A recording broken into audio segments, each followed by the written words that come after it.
What's up? What's up? What's up? Welcome, welcome, welcome, Steeler Nation, to the latest episode of Terrible Towel Tuesday. I am your host, SimFBallCritic, live from the Steel basement. Not feeling my best. It's gonna be a quick one. Not feeling my best, man. I'm a little bit under the weather, but hey, I have an obligation, right? To come visit my family for a little bit. So that's why you guys may have noticed, for those of you who may be looking for the phone queue, no phone calls tonight, as well as no steel table tonight. I had planned to do a steel table with my good brother Kenyon and Miss Debbie. That lovely lady Debbie wants to come on as well, so we're going to postpone that until next week. So tonight I'm just going to give you a couple quick topics. I mean, literally one umbrella topic, and it might trickle down into one more. But yeah, man, I'm not feeling well at all, man. Chest is feeling crazy, got a little tickle in my throat, my back is aching a little bit. I hope it's not the flu. Hope it's not COVID. I don't feel bad, but I just don't feel good, if you guys understand it. Look, you can tell. Look at what I'm wearing. Not even matching. Got this old OKC t-shirt on with a Steelers hat. That's a cardinal sin, man. If y'all know me, I never mix sports and colors, but whatever. Let's get to it. Let's say hello, man, to the early commenters, man, and then I'll jump right in. I'll read a few comments, and then I'm going to go do something that I don't like to do. I hate taking medicine. I don't generally get sick. My grandma was the same way. My grandma lived until 96 years old. She was never sick, so I think I took that gene. So when I'm feeling a little bit down, it comes on me a little bit. But let's say what's up to early commenters. Why Diggy? Hello, Miss Lanisha. Hello, hello, hello, lovely lady of the chat. And y'all are probably hearing it in my voice. It's a little raspy, right? CT Pittman, Stilla Lee, Joshua Shields, Ozzy Tanks. Who else is up in here? Cutboy 412. Hello, Miss Sade, another lovely, wonderful lady of the chat. Sade in the building as well. My good brother Nobe 412 in the building. Who else is up in here early and often? Dion Byrne. Hello, hello, hello. He says, Sam, can you hear now your voice? Hope you... Yeah, you say you can hear it in my voice. Yeah, my voice ain't right? Did I say CT Pittman already? If I didn't, what's up again to my good brother CT Pittman, Mark Cunningham, Nathan Manco. And I think that's all for now. After High School Show. I like that name. That's cool. That's real cool. I like that. Anybody else? Going once, going twice?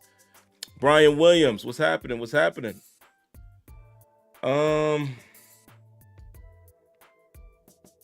Reginald Rivers, what's up? He says, what's up, Steeler Nation from Bartlett, Tennessee, man. Welcome.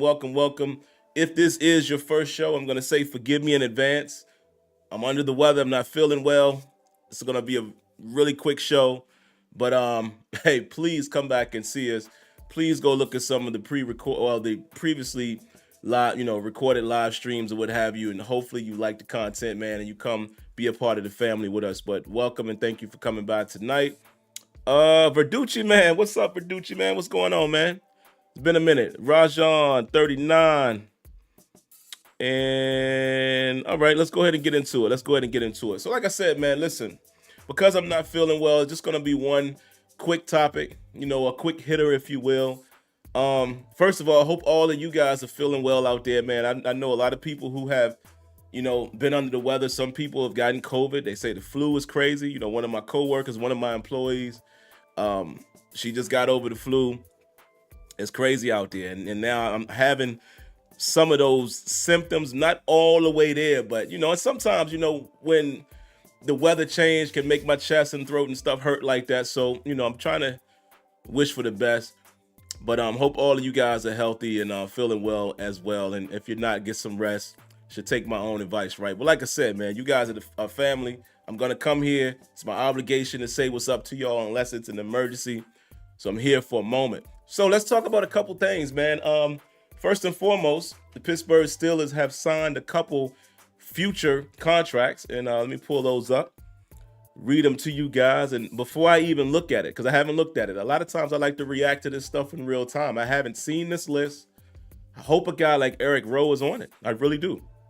So it says, let me find the names here. And honestly, I don't know the rules, so I don't know if a guy like Eric Rowe could be in that mix. I don't know how the futures contracts work, but let's see who's on it. They have signed defensive back Kalen Barnes, defensive back Thomas Graham, linebacker Tyler Murray, linebacker David Perales. You got Perales. Yeah, y'all remember him, right? And defensive back Josiah Scott. So again, I don't know how the future contracts work. I think it's only practice squad guys. So if that's the case, maybe that's the reason why a guy like Eric Rowe couldn't be signed. Can you guys enlighten me on that? Excuse me. And I got a little cough too, man. I'll wait for you guys to reply. If you guys can give me that information, like I said, I'm not the big contract and behind the scenes type of guy, but what are the future contracts? What do they usually consist of? Is that only practice squad guys who are eligible for that? Steeler card says, yeah, I think futures are only for practice squads. Okay. Makes sense. Only PS players. All right, I knew Kenyon was gonna know, so appreciate that, brother. So yeah, there you have it. And if you guys would remember, Eric Rowe was on the practice squad, as was Miles Jack, but those guys played. I want to say they eventually were elevated to the 53-man roster. I know some of those weeks that they were elevated and then they reverted back to the practice squad. So I also don't know what situation dictates that, because we all have heard of the situation when you're signed to the 53 from the practice squad, or is it waivers? It's one of those situations where if you acquire a guy, they have to remain on your active roster for a certain amount of weeks. Is that when they come off of IR? It's one of those scenarios, and I don't remember if that's a practice squad thing or not, but I definitely know that there were a few weeks down the stretch where Eric Rowe and Miles Jack would revert back to the practice squad after the game, right? So I don't know if they were eligible to be signed as future contracts or not, or if because they were elevated multiple weeks, did that void their opportunity to do that? Sorry, guys. Bear with me, man. I won't be long. I don't know. But needless to say, I would love for Eric Rowe to be re-signed, man. I think Eric Rowe showed a little bit of a bright spot, and I know some people might say, well, we don't know what he's going to be long-term. That's right. But I would love to have a security blanket, a guy like Eric Rowe who played decent, and imagine what he might be able to do in a full-time offseason, right? In a capacity of rotational piece, or if necessary, he has to come in and play. Because right now, we don't really know who the strong safety will be. We don't know who the starter would be in that regard. I'm not big on 23. I'm not big on 31. So even if Eric Rowe wasn't in the mix, we're having this conversation anyway going into this offseason, going into free agency, going into the draft. There needs to be another safety. But then we also have to consider, what do we do in situations like Minka going down? So safety is in play. And since Eric Rowe has had some time with the Steelers, played decent, played good enough while with us, I like to see him come back, man. I think Eric Rowe showed some bright spot while with the Steelers, so I would like for him to come back if possible. Let's see what else you guys got here. Somebody said, Rowe made plays. He did. He definitely did, C.T. Pittman. He made some plays for us. Rowe over Levi Wallace. Ooh. Reginald Rivers. That brings up a quick question for you guys as well, and then I'll get to the offensive coordinator stuff, and we'll get out of here. Kenyon, him, myself, and Tony, we're in a group chat. Y'all already know that, right? We talked about that earlier today, and I'm going to tell you exactly what the conversation was about as soon as I find it. Let's see. There was an article that went out, and it can be found on SteelersNow.com. Oh, sorry, that's the wrong one. I'll talk about this one as well. The article was on, it was SteelersNow.com. They asked two questions. One thing that they listed here, and it wasn't really a question, it was more like a statement. They say the Steelers could re-sign Levi Wallace. Y'all know I like to call him number 29 because he hasn't played like Levi Wallace since last season. He's been more of number 29 in this past season of 2023. Kenyon asked a wonderful question, and I would ask you guys in the chat, guys and gals. I'll be respectful and call him his name right now since we're in the offseason. Is Levi Wallace a better option today than Patrick Peterson? Good question, right? Is Levi Wallace today, as we sit here today, not considering free agency as far as who's available, not considering the draft, as we sit here today, is Levi Wallace a better option than Patrick Peterson? Still Elite says only because he's younger. And after this, I'm going back to calling him number 29. Thank you, Joshua Shield. He says 29 can come back only for a cheaper deal. I agree with that. Still a Card says I would get rid of both of them. I ain't mad at that. LG Wall Jr. says yes, he is. I can see that. Ozzy Tank says both need to go.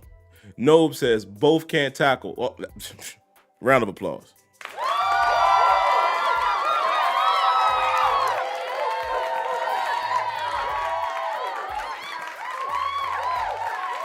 Neither one of them can tackle. Neither one of them. They probably can't even go fishing because I would be surprised if they could even carry a tackle box. Womp womp. Funny dad joke, right? They can't tackle a little bit. They don't even want to tackle. And more so Patrick Peterson.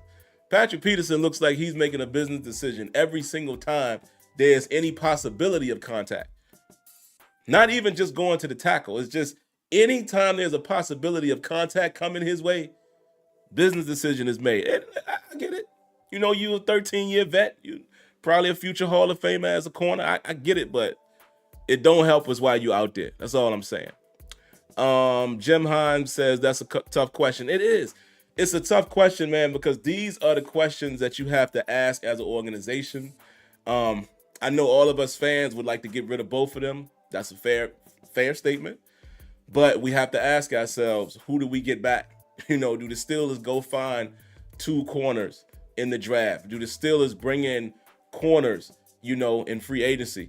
Supposedly they're talking about, I think, the kid from the Bears. They're saying that could be a target for the Steelers, but we don't know any of this. So sometimes, guys, when certain people are still on your team, I'll say it like this. A James Pierre type of guy, it's because you have to have some type of depth, and there's no succession plan currently. So sometimes certain guys are going to have to come back. For example, whether their contract expires or whether we decide to cut or not, you could definitely expect some of those inside backers to be back. A Cole Holcomb is probably going to be back. Maybe Quan Alexander, but I think Cole is signed for more than 1 year. I think. I could be wrong there. But either way, let's say both of them were under a 1-year contract. One or two of them might be back because we have to go find a legit replacement for the future. So Roberts, Holcomb, Quan, one of those dudes, if not two, the Steelers are going to try to re-sign. Whether you guys like them or not, that's just how the business works. You can't expect that we're going to get all of these guys in free agency or draft. You don't hit home runs like that all the time. And I like Roberts, man. Roberts proved to me that he's the type of guy that I would like to have in the locker room. You know, he kind of gives me not necessarily his play style, but just his personality and how he seems to be about business and how he conducts himself. I love that. But also he kind of gives me that Vince Williams type of vibe. that type of presence at inside linebacker. So I want him back. And guys, as y'all can tell, my voice is going, so I'm not going to be much longer. Yeah, re-sign all the MLBs. Yeah, man, if we can. And somebody says Cole has another 2 years. Okay, so he's locked up. And Cole Holcomb, all of them dudes came on, man. If we're being honest, okay, none of them were Fred Warner. Okay, none of them dudes were Shazier. I get it. You go out and try to draft that guy. But I will say this, speaking of San Francisco, I think there were times when guys were playing kind of like Greenlaw. Not quite up to Greenlaw's ability, because Greenlaw is a busser. He's all over the field. But there were times where I felt like Landon Roberts could play kind of like, he could be the Greenlaw of San Francisco, right? Maybe not Fred Warner, but I felt like we could get that type of, I forget Greenlaw's first name, so I'm disrespecting him by not calling his full name. I can't remember. But y'all know what I'm talking about, right? Not quite Fred Warner. Ain't but a handful of them dudes. But I felt like between Roberts and Holcomb, we could get some Greenlaw out of them. I'll take that. And you go draft the dude for the future. That's what you do.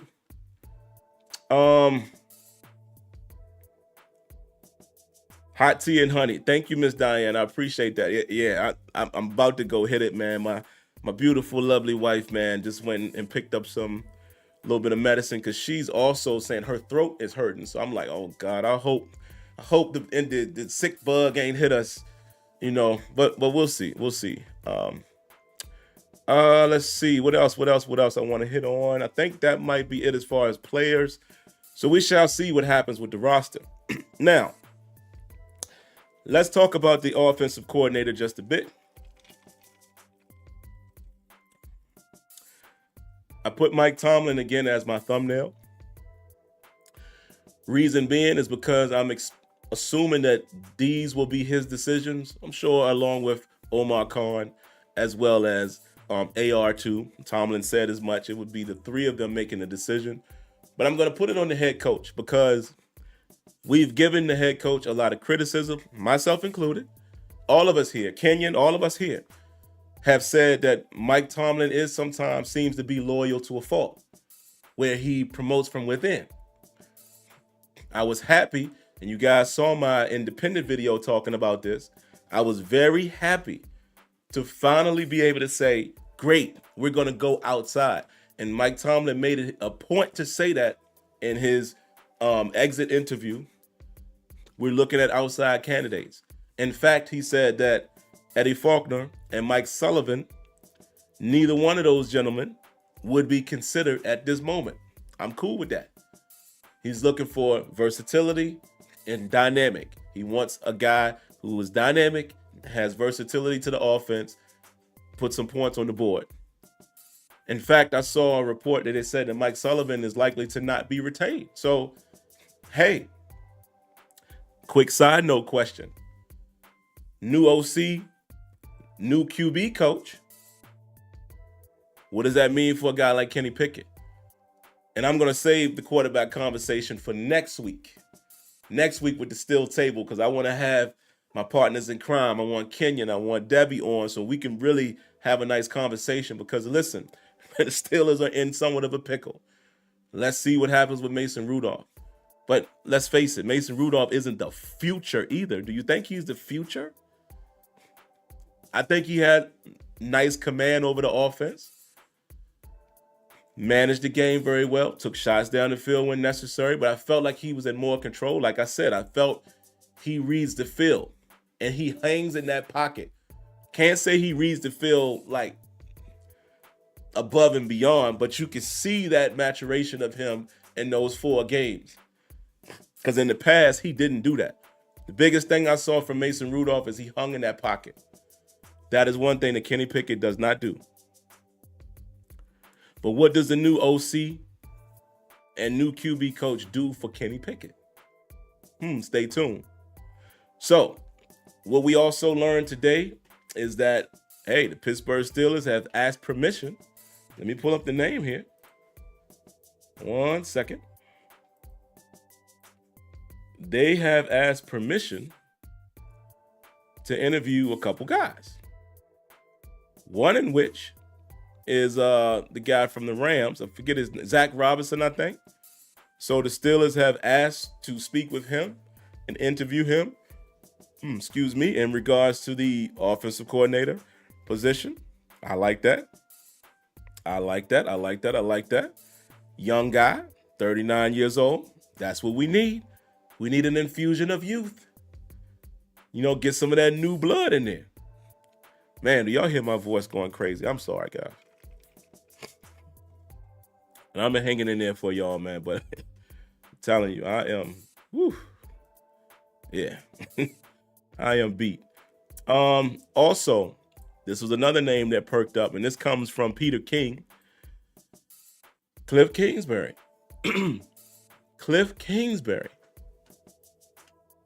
as a possible candidate for offensive coordinator.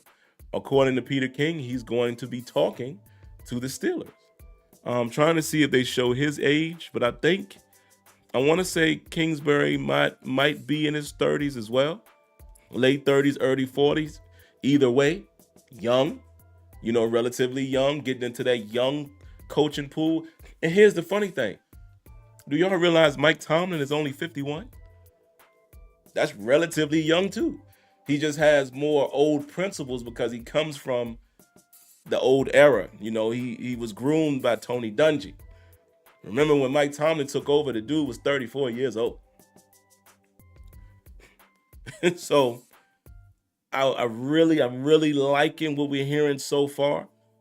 Getting some young blood in there. So my question to you guys, how do you guys feel about those prospective candidates? That is my question to you guys. And I'll ask you as well, who would you guys like it to be? I saw a few people, I saw a few of you guys say Eric Bieniemy's name. I'm sure some of you guys are going to say Byron Leftwich. And I'm going to ask a real question about Byron Leftwich. Was it his scheme or was it Tom Brady and Bruce Arians? I'm just trying to be fair. I love Byron Leftwich. I've been a fan of Byron Leftwich ever since he was being carried like this by his teammates in college with a broken ankle or leg, whatever he had, and he stayed in the game and completed passes.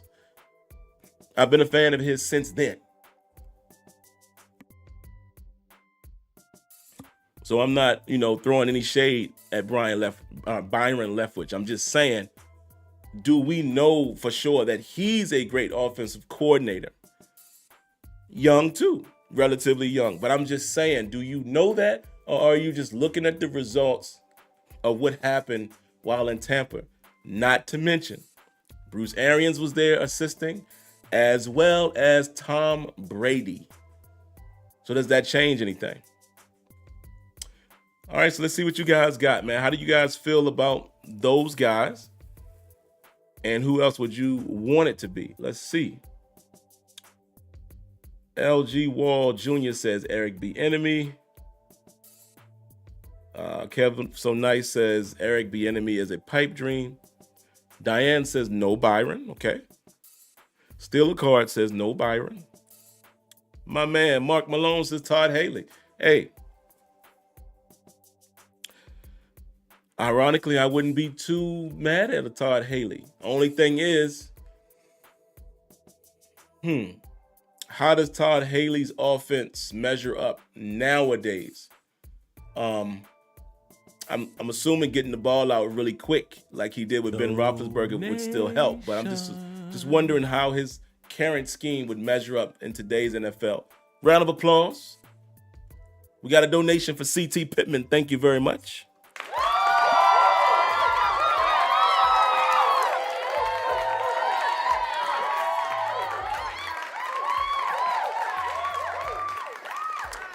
He says, respect you, Sim, for trying to tough it out, but get some rest, bro. Really. Definitely understand. We definitely understand. Yeah, man, I'm struggling. I'm struggling, but we got about 5 more minutes, man. I think I can handle that out. I can handle that. Let's see what else you guys say. Rajan says he doesn't want Byron Leftwich. Anybody else? Anybody else got any comments? Zach is from the McVay tree. Yeah, man, that McVay, well, really that Shanahan tree is something else, ain't it? McVay, LeFleur. Who else? What's the other dude? I'm forgetting his name now. My man. Why can't I remember this dude's name, man? Mike McDaniel. All of them is from basically from that tree. And I'm missing another guy. That's another guy that I'm totally forgetting his name, but it's like 4 of them. 4 or 5 of them that kind of come from that whole, and Kyle Shanahan Jr. himself. Like, it's them cats, boy. I like that young energy, man, and I like that collective of all of those guys have come in and brought something to the table. You know who else? Again, I think we talked about this a week or so ago. Kellen Moore. You know, I know maybe the Chargers were really not that team this year, but you cannot deny what he did in Dallas the year before that. You know, I still don't understand why Kellen Moore wasn't retained. Even though I will say Mike McCarthy did, you know, kind of elevate them a little bit more. You know, I think they led the league in points and things like that and scoring. But what could Kellen Moore do? You know, it's a couple little names out there. Someone is saying Greasy. See, I'm not too familiar with who, you know, his pedigree as far as, you know, what he's done lately. Liam Cohen. Yeah, that's the other one. That's the other one.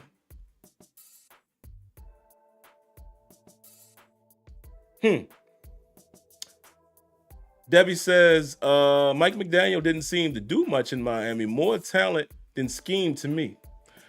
You know what, Debbie, where I will agree with you in terms of, was it really the scheme? You know what I started seeing Miami do a lot that I didn't like us doing with Najee? Didn't it seem like down the stretch they fell in love with the toss? Fell in love with it. And sometimes it was working, but it seems like it was games where they kept trying to run a toss to like Raheem Mostert, and it's like 2nd and 15. And sometimes it was getting bottled up. So it just seems like down the stretch, because I watched a lot of Miami games, seemed like they started falling in love with certain plays. You know, and it's like, okay, switch it up a little bit. But yeah, I think it probably was a combination, though, Debbie, of talent and scheme, you know, because there were times where, I mean, I know Tyreek Hill is a hard cover, but there was times it seemed like they was getting that dude wide open. But you make a good point. You know, if we really analyze it, was it more of the scheme or was it more of the talented guys and the fact that who you're going to cover? You know, you can't leave Waddle alone deep down the field. You can't leave Hill alone deep down the field. So that opens up a lot of things. And they were able to run the football at times. So definitely a good point there. Oh, we got another donation, man. Stillberg. I appreciate it. Thank you.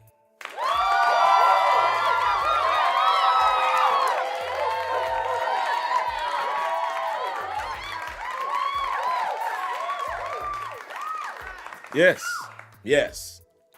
He says, one thing for sure, it appears the Steelers might be finally getting caught up with the current trends when it comes to offensive strategies. I hope so, man. I really hope so. I would love for it to be one of these young guns. I really would. I really would love for it to be one of these young guys that are proven and coming from these organizations that, you know, have basically been successful with that youth, whether it was them as a positional coach and their head coach was more youthful, and just some of these guys that have adopted the today's NFL type of offense. So I would have no problems with a guy like Robinson. Absolutely no problems. I don't think I would have issues with Kingsbury as well. I think Kingsbury was doing things earlier, you know, in his career that, you know, is definitely different from what you would see from the Pittsburgh Steelers. We got another donation, man. Round of applause to my good brother, Y Diggy. And I think after this one, I'm going to go ahead and wrap it up because I am running out of steam, guys.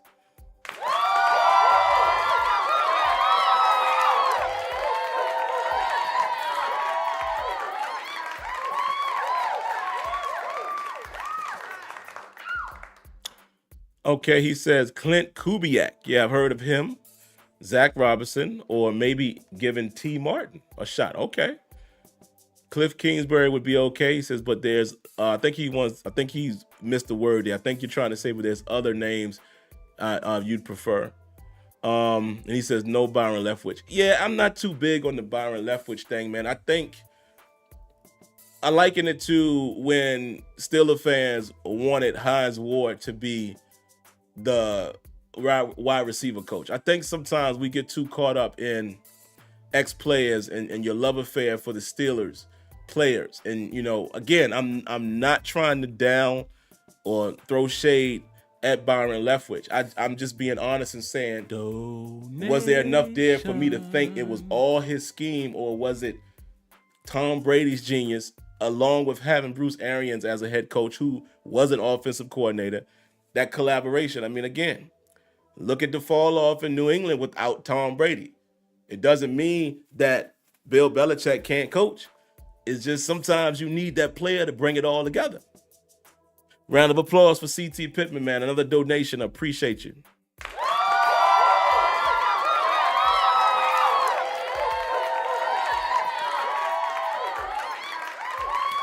Would be nice, wouldn't it? C.T. Pittman says, one of my biggest wishes for next season is that we get the right OC and close games on offense with the lead. Boy, wouldn't that be sweet? Wouldn't that be sweet, man, to go into the fourth quarter up like 24-14 or something like that.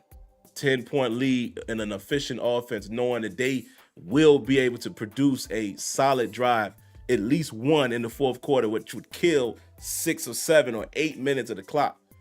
That's a win. Wouldn't it feel good to be able to do that? Look at what Baltimore did to Houston. At one point, I was like, yo, Houston got a small chance to get them. Because they playing with house money. They're hungry. They're young. They don't know no better. And the game was close. And then Baltimore getting that second half, and they take it right off. Wouldn't you love to see the Steelers win a game like that?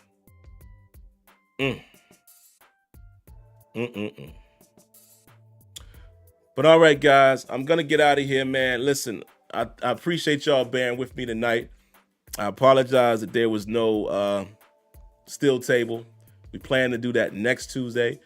For sure, I know we have Debbie coming on, Kenyon as well, and any of the other ladies.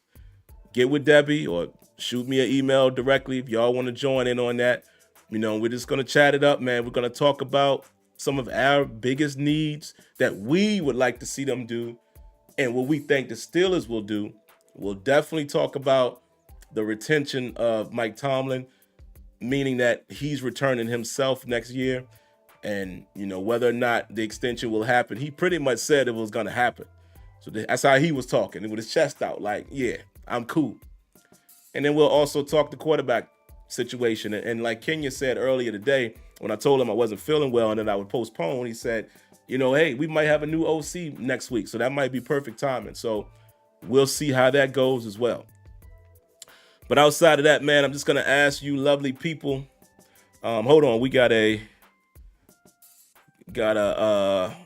donation that just popped up. And I'm just going to go ahead and throw the round of applause before the notification pops on the screen for y'all to see. Thank you, Kev. So nice. Appreciate that.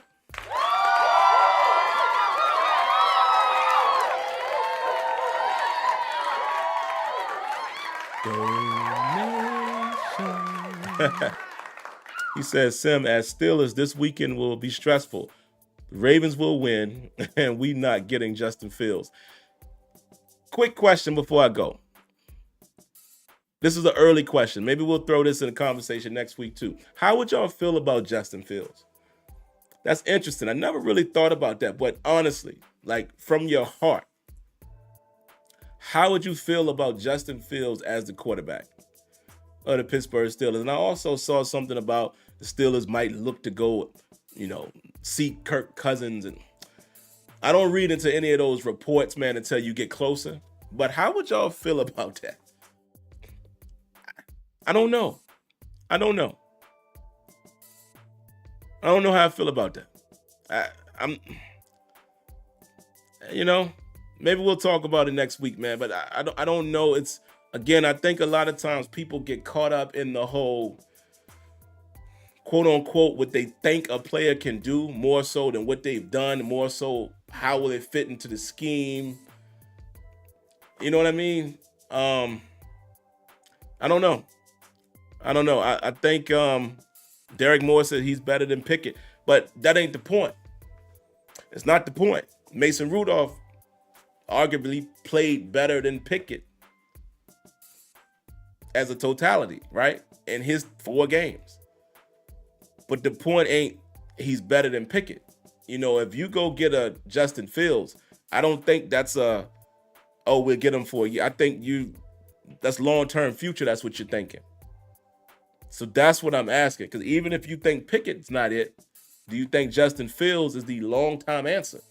That is the question. Again, guys, we got to think about it from a business standpoint, not year to year, not when you're talking quarterback.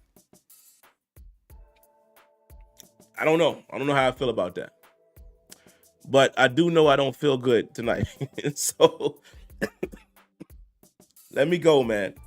I appreciate everybody for coming through tonight and bearing with me. Next week, still table. So again, another week with no phone calls, but I'm sure you guys will enjoy the conversation. And if any news breaks this week that is important, I will do some type of uploaded video.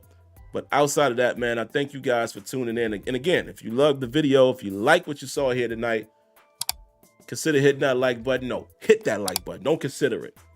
Consider subscribing. And last but not least, make sure you turn on the notification bell so you know when videos are live or have been uploaded. And outside of that, do what I'm going to try to do tonight. Take care of yourselves, man. Stay healthy. There's a lot of bugs out there now. Do the best you can to stay healthy, man. Get some rest. Take my own advice there. Stay safe. God bless. Thanks for tuning in. And again, like always, man, I appreciate you guys coming by, hanging out with me on Terrible Town Tuesday. And I shall catch you in the next one. Peace.